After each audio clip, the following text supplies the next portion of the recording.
দেখুন বন্ধুরা, কড়াইতে শাক ভাজবো, মূলা শাক। তেল দিয়ে দিলাম অল্প করে, শুকনো লঙ্কা দিলাম। শুকনো লঙ্কাটা একটু লাল লাল হবে।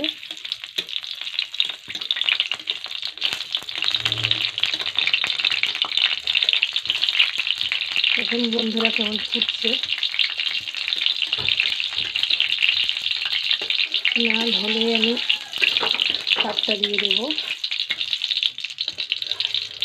এই মূলা শাকে আমি রসুনটা ব্যবহার করি না।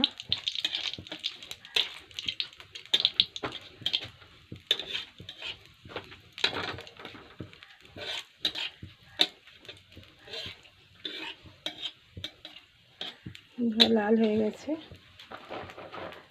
দেখুন বন্ধুরা, শাকটা দিয়ে দিচ্ছি। এবার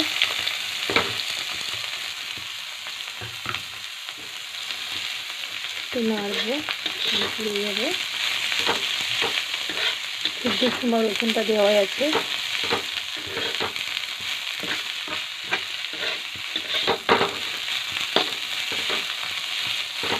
দেখুন বন্ধুরা, কালারটা বেশ ভালো লাগছে।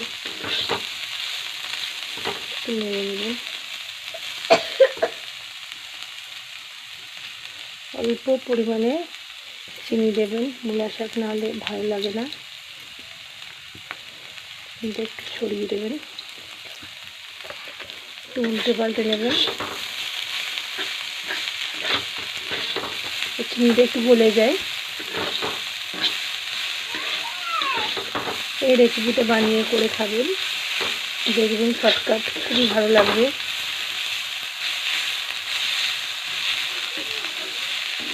যারা ভালোবাসেন মূলা শাক,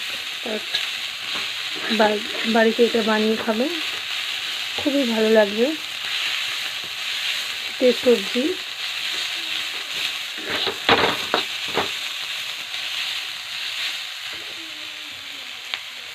দেখুন বন্ধুরা,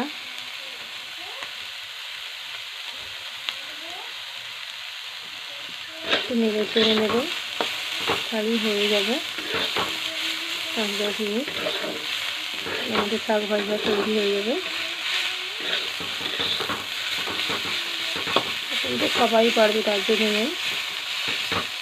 দেখুন, এতে রসুন ব্যবহার করবেন না, রসুনটা দিলে অতটা ভালো লাগে না মূলার সাথে।